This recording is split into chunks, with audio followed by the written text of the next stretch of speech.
बोलो सच्चे दरबार की जय। बोलो आदिशक्ति माता की जय। ब्रह्मा जी कहते हैं, देवाधिदेव भगवान विष्णु यूं स्तुति करके चुप हो गए।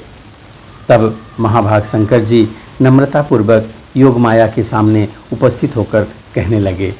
भगवान शंकर बोले, देवी, यदि भगवान महाभाग विष्णु तुम्ही से प्रकट हुए हैं तो उनके बाद उत्पन्न होने वाले ब्रह्मा भी तुम्हारे ही बालक हुए। फिर मैं तमोगुणी लीला करने वाला शंकर क्या तुम्हारी संतान नहीं हुआ? अर्थात मुझे भी उत्पन्न करने वाली तो तुम ही हो।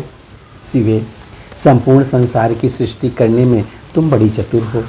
माता, पृथ्वी, जल, पवन, आकाश, अग्नि, ज्ञानेंद्रिय, कर्मेंद्रिय, बुद्धि, मन और अहंकार, ये सब तुम ही हो। इस चराचर जगत को तुम ही बनाती हो।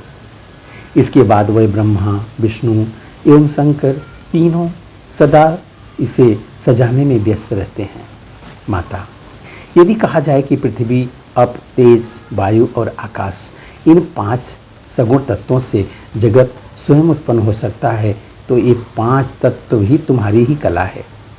तुमसे पृथक इन तत्वों की अभिव्यक्ति ही कैसे हो सकती है? माता, ब्रह्मा, विष्णु और महेश का रूप धारण करके तुम ही जगत की रचना करती हो। अतः संपूर्ण चराचर जगत तुम्हारा ही रूप है। तुम भांति भांति के स्वांग बनाकर कौतूहल बस अपनी इच्छा के अनुसार क्रीड़ा करती और शांत भी हो जाती हो। इस संसार की सृष्टि, स्थिति और संहार में तुम्हारे गुण सदा समर्थ हैं। उन्हीं तीनों गुणों से उत्पन्न हम ब्रह्मा, विष्णु एवं शंकर नियमानुसार कार्य में तत्पर रहते हैं। हम ये तीनों देवता जो जगत का कार्य संभालते रहते हैं, तुम्हारे ही रूप हैं। अतः सबका कारण तुम ही सिद्ध हुई। मैं ब्रह्मा और विष्णु विमान पर चढ़कर जा रहे थे। हमें रास्ते में नए नए जगत दिखाई पड़े।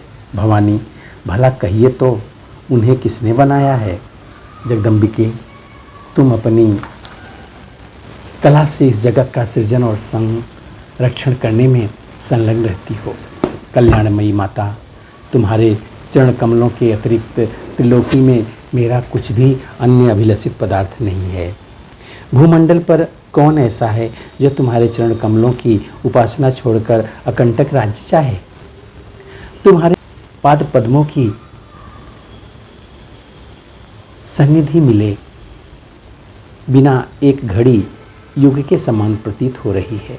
माता, तुम्हारे चरण कमलों की उपासना न करके जो पुण्यात्मा मुनि तपस्या में संलग्न हैं, निश्चय ही उन्हें भाग्य निर्माता ब्रह्मा ने ठग लिया है।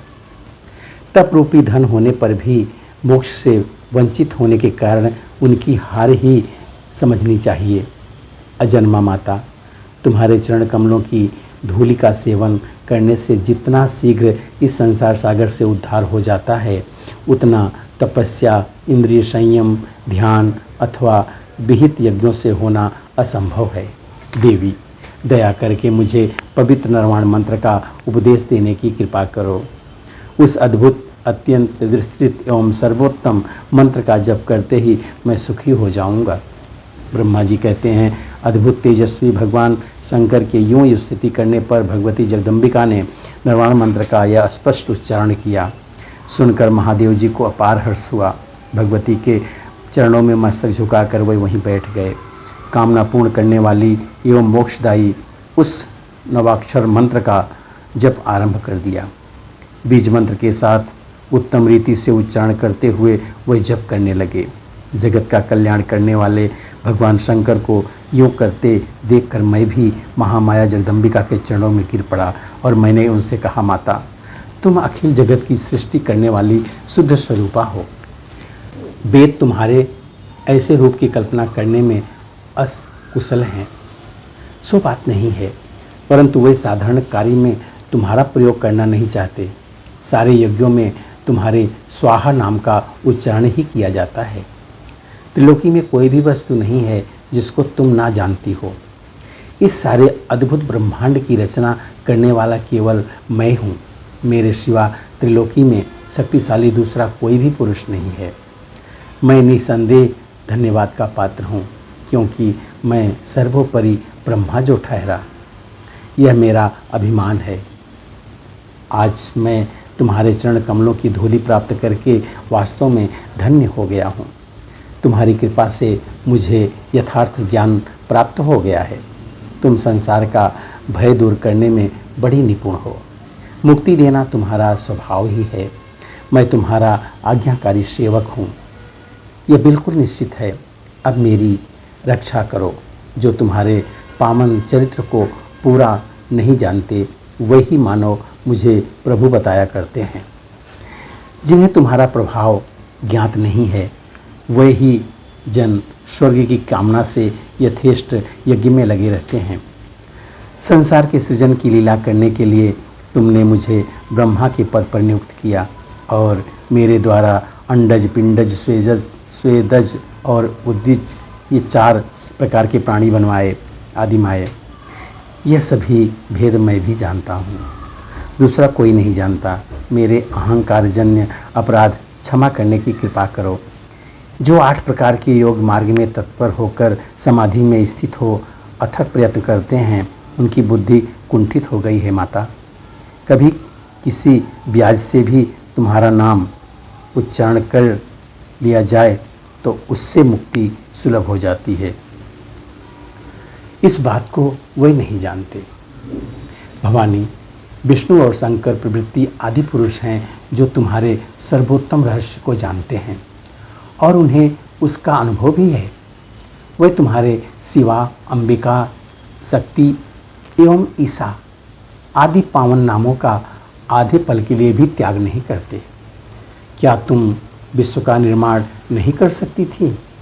अवश्य कर सकती थी, क्योंकि तुम्हारी दृष्टि पड़ते ही 4 प्रकार के प्राणी जगत में उत्पन्न हो सकते हैं। सृष्टि के आदि में केवल विनोद के लिए ही तुम मुझ ब्रह्मा को बनाकर यह सृजन कार्य संपादित कराती हो। तुम्हारी कहीं उत्पत्ति हुई है? यह प्रसंग ना देखा गया है, ना सुना गया है। तुम्हारी उत्पत्ति कहाँ से हुई है, इसे कोई नहीं जानता। जगत में कोई भी तुम्हारे रहस्य से परिचित नहीं है। भवानी, एक तुम हो, आदिशक्ति हो, संपूर्ण स्वतंत्र। वेदों ने तुम्हारा योग ज्ञान कराया है। माता, तुम्हारे संपर्क से ही मैं ब्रह्मा सृष्टि करने में, विष्णु पालन करने में और शंकर संहार करने में कुशल हैं। यदि आज तुमसे अलग हो जाए तो हम सब अपनी शक्ति कुंठित हुई देखेंगे। तुम्हारी लीला बड़ी विचित्र है। अल्पज्ञ पुरुष इस विषय में विवाद कर बैठते हैं। कौन है जो तुम्हारी विनोदपूर्ण लीला से मोहित ना हो जाए? आदिदेव भगवान विष्णु अकर्ता हैं। उनके गुण स्पष्ट हैं। ना उन्हें कोई इच्छा है और ना कोई उनकी उपाधि ही है। वह सदा कला शून्य और सर्वसमर्थ हैं। फिर भी तुम्हारी विस्तृत लीला की झांकी करने में वह संलग्न रहते हैं। ऐसी शास्त्रोज्ञों की उत्पत्ति है। इस मूर्त और अमूर्त जगत का आधार तुमसे पूर्व कोई भी दूसरा पुरुष नहीं था, कोई तीसरा भी नहीं है। एक मेवाद्वितीयम ब्रह्मा, इस वेद के वचन को व्यर्थ कहना तो बनता नहीं, और इधर अनुभव दूसरी बात कहता है। इस प्रकार वेद वाक्यों और अनुभव में अत्यंत विरोध उत्पन्न हो रहा है। वेद कहते हैं एको अहम द्वितीयम ब्रह्मा, है तो क्या है वह आत्मस्वरूपा तुम ही हो, अथवा वह कोई और ही पुरुष है? मेरे इस संदेह को दूर करने की कृपा करो। किसी महान पुण्य के प्रभाव से ही मुझे तुम्हारे चरणों की सेवा सुलभ हुई है। तुम स्त्री हो अथवा पुरुष, यह रहस्य भी मुझे विशद रूप से कृपा करके बतलाइए। यहाँ पे अध्याय 5 जो तृतीय स्कंद का है वो पूरा होता है। आगे की कथा हम अगले वीडियो में देखेंगे। तब तक के लिए जय आदिशक्ति माता भवानी की जय, जय शेरावाली मैया की जय।